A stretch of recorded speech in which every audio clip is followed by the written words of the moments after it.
اگر آپ کو ایمان اور یقین حاصل ہو تو پھر دعا کریں اللہ اس پر استقامت عطا فرمائے، پھر اس پہ ڈٹ جائے۔ نبی پاک صلی اللہ علیہ وسلم نے فرمایا میں اس بات کا خوف نہیں کرتا کہ میری امت کمزور ہو جائے گی، اس بات کا ڈر نہیں کہ پیسے ختم ہو جائیں، نہ یہ خوف ہے کہ بھوکی مرے گی۔ حضور کس بات کا خوف ہے؟ تو نبی پاک نے فرمایا خوف یہ ہے کہ ان کا یقین کمزور ہو جائے گا۔ یاد رکھیں اگر اعتبار نہ ہو تو گھر نہیں چلتا، تو اگر اللہ رسول پر یقین کامل نہ ہو تو پھر بندہ مسجد نہیں آ سکتا، پھر اس کا دین نہیں چلتا، پھر اس کے لیے مشکل ہے نماز، پھر اس کے لیے مشکل ہے راہ خدا میں خرچ کرنا۔ میرے نبی پاک نے فرمایا یوں نہ کہا کر کہ یا اللہ چاہے تو دے چاہے تو نہ دے، جب مالک سے مانگ تو کہا کر یا اللہ تجھی سے مانگنا ہے، میں لے کے اٹھوں گا، تو مجھے دے گا۔ فرمایا جتنا تیرا یقین کامل ہوگا اتنا ہی اللہ تجھے جھولی بھر کے عطا فرمائے گا۔ کمزور سا مسلمان، لڑکھڑاتا سا مسلمان دیکھتا ہوں کرتا ہوں، اور یہ بھی نہ دیکھا کریں بھائی ایمان یقین کو استقامت کے درجے پہ لیں، یہ نہ دیکھا کریں کہ وہ کیسے دے گا، وہ کسی وسیلے کا محتاج نہیں ہے، وسیلے کو پسند کرتا ہے، پر وسیلے کا محتاج وہ بغیر وسیلے کے بھی دے دیتا ہے۔ ہر آدمی ماں باپ کے ذریعے پیدا ہوتا ہے، اگر پیدا کرنا چاہے تو جناب عیسیٰ کو بغیر باپ کے پیدا کر دیتا ہے، اگر پیدا کرنا چاہے تو حضرت آدم کو بغیر ماں اور باپ کے پیدا کر دیتا ہے۔ جب یقین رکھیں، یقین، قرآن مجید پڑھیے،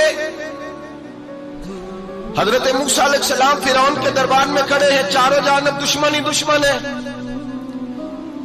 جادوگر آ گئے، انہوں نے سانپ چھوڑے، حضرت موسیٰ کے ہاتھ میں ڈنڈا تھا، حضرت موسیٰ کہتے ہیں یا اللہ کیا کروں؟ تو اللہ تعالیٰ نے فرمایا اپنا عصا پھینک دو۔ کہنا چاہیے تھا نا کہ یا اللہ ایک ہی تو شے ہے، اتنے سانپ ہے، بچانے کے لیے ڈنڈا ہے وہ پھینک دوں؟ ڈنڈا پھینکا جاتا ہے، سانپ کو دیکھ کر کے قابو کیا جاتا ہے۔ یہ میرا اور آپ کا ذوق ہے نا، لیکن انبیاء کرام کا انداز ملاحظہ کیجئے میرے عزیزو۔ اللہ فرماتے ہیں ڈنڈا، اے موسیٰ ڈال دے اپنا عصا، پہلے نہیں فرمایا کہ سانپ بن جائے گا، فرمایا بل تو ڈال دے۔ میں اور آپ ہوتے ہیں تو سامنے ہے، ڈنڈا ہاتھ میں ہے، ہم کہیں گے عجیب بات ہے، یہی تو دفاع کی چیز ہے، اسی کو ڈال دوں تو بچوں گا کیسے؟ کہا ڈال دو، تو حضرت موسیٰ نے ڈال دیا، کہا میرے رب کا حکم ہے تو میرے لیے بہتر ہی ہوگا۔ اللہ فرماتے ہیں جب موسیٰ نے ڈالا تو میں نے اس ڈنڈے کو، اس عصا کو اژدہا بنا دیا۔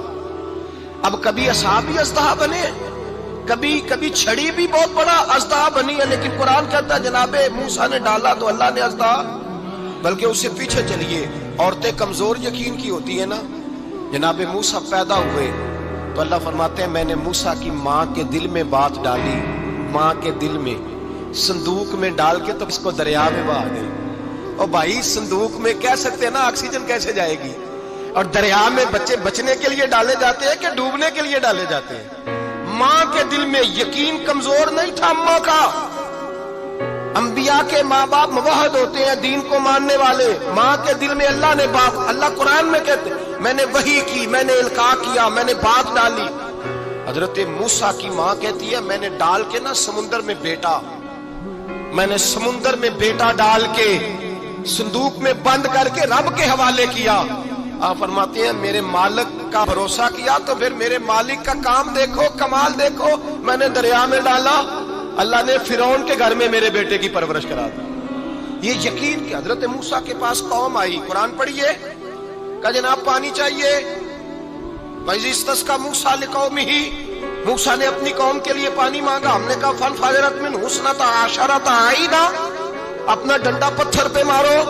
عقل والا آدمی ہوتا تو اڑ جاتا، کہتا یا اللہ پتھروں سے بھی کبھی پانی نکلا ہے؟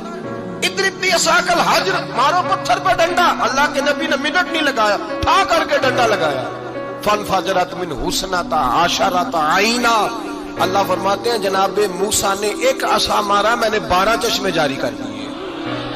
تو لے تو لا اللہ کرتا ہے، اللہ کہتا ہے پڑھ نماز روزی دوں گا، کہتا ہے سوچتا ہوں۔ اللہ فرماتے ہیں آجا مسجد میں تیرا ہو جاؤں گا، کہتا ہے دیکھتا ہوں۔ رب فرماتا ہے تو میرے محبوب کی غلامی کر، میں تجھے محبوب بنا لوں گا۔ تو کہتا ہے تھوڑا بڑا ہو کے داڑھی رکھنی ہے، ابھی سیانا ہو کے میں ذرا سرٹیفکیٹ لے لوں اسرائیل سے کہ کتنے سالوں کے بعد آئیں گے، پھر شروع کروں گا۔ پروگرام بنا رہا ہے، ابھی تو ارادے میں ہے۔ اللہ کے پیغمبر کا ڈنڈا، اور اس سے زیادہ آگے بات ہو گئی، پیچھے فوج لگی ہوئی ہے فرعون کی، مجمع ہے، ہزاروں لاکھوں کا لشکر لے کے، تلواریں نیزے، فرعون پیچھے، آگے دریا آ گیا۔ حضرت موسیٰ علیہ السلام کھڑے ہیں، اب کدھر جائیں؟ اللہ پاک نے فرمایا مارو ڈنڈا۔ کہاں؟ پانی پہ ڈنڈا مارو۔ اب حضرت موسیٰ علیہ السلام پانی پہ ڈنڈا مارے تو پانی ابھرے گا، اس سے زیادہ کیا ہوگا؟ پہلے پتھر پہ ڈنڈا مروایا تو پانی نکلا، اب پانی پہ ڈنڈا مروایا، فَإِذْ فَرَقْنَا بِكُمُ الْبَحْرَ فَأَنْجَيْنَاكُمْ وَأَغْرَقْنَا آلَ فِرْعَوْنَ۔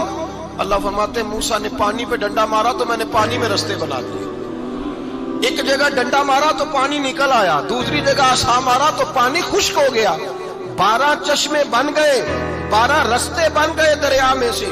حضرت موسیٰ علیہ السلام گزر گئے اور اللہ فرماتے ہیں فرعون بھی آیا تو اسے میں نے غرق کر دیا، اور وہ کھڑا دیکھتا ہی رہ گیا کہ بنا کیا ہے۔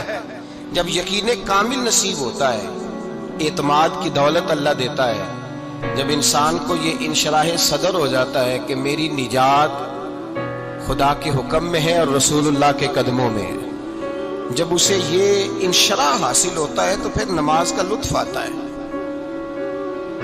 غور کیجیے کیا جملہ کہہ دیا میں نے۔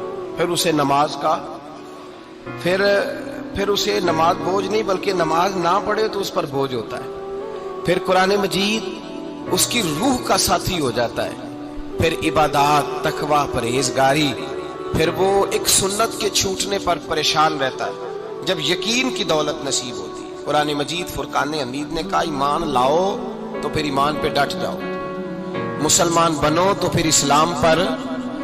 پھر یہ جو کمزوری ہے نا، یہ دیکھتے ہیں، کرتے ہیں، چلتے ہیں، ابھی کل، ابھی پرسوں، بہانے، ہیلے، ابھی میں نماز شروع کرتا ہوں، دیکھتا ہوں لا الہ الا اللہ محمد الرسول اللہ صلی اللہ علیہ۔ جب کسی نے کلمہ پڑھا تو اس پر پورا دین ضروری ہے، پورا۔ اب وہ یہ نہیں کہہ سکتا کہ تھوڑا تھوڑا کر کے آؤں گا۔ یقین کی دولت نعمت ہے۔ اللہ پاک قرآن مجید میں فرماتے ہیں ان الذین قالوا ربنا اللہ ثم استقاموا، جنہوں نے کہا کہ اللہ ہمارا رب ہے اور پھر وہ اس پر ڈٹ گئے، پھر اس پر وہ کہا تو ڈٹ گئے، کھڑے ہو گئے، نہیں اللہ ہی رب ہے، اللہ ہی دینے والا، اللہ ہی مالک، اللہ ہی ہمارا رازق ہے، رب ہی ہمارا سب کچھ۔ جب ڈٹ گئے تو فرمایا تتنزل علیہم الملائکہ، پھر میں ان کی مدد کے لیے آسمان سے فرشتوں کا نزول فرمایا کرتا ہوں۔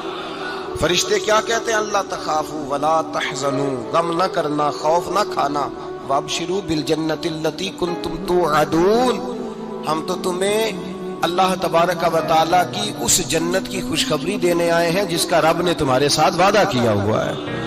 پھر فرشتوں کا نزول ہوتا ہے، لیکن شرط کیا ہے کہ ایمان لائے، اور پھر ایمان پر پھر یہ نہ سوچے کہ وہ کس طرح دے گا، وہ کیسے عطا کرے گا، وہ میری مدد کس طرح کرے گا، نظام کیسے چلے گا۔ ڈٹ جائے کہ میرے اللہ کا حکم ہے تو میں نے حلال ہی کھانا ہے، میرے رب کا حکم ہے تو میں نے تھوڑے پہ گزارا کرنا ہے، میرے مالک کا حکم ہے تو میں نے اپنی جیب دیکھنی ہے، دوسرے کی نہیں دیکھنی، میرے رب کا حکم ہے تو میں نے اس کی اطاعت میں رہنا۔ جب ڈٹ جائے گا اللہ کے احکامات پر، جب ڈٹ جائے گا تو اللہ فرماتا ہے پھر میں تیری مدد کے لیے فرشتوں کا نزول کروں گا۔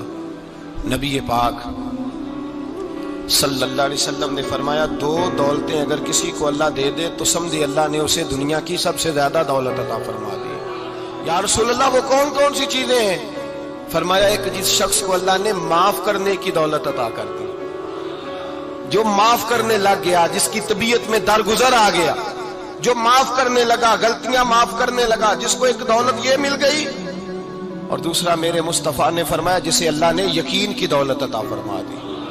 جس کو یہ 2 دولتیں مل جائیں، ایک درگزر کرنا، دوسرا رب رسول پہ یقین کامل رکھنا، اسے کائنات کی ہر شے مل گئی۔ میرے نبی پاک نے فرمایا جب بھی دعا مانگو خدا سے یہ 2 نعمتیں مانگا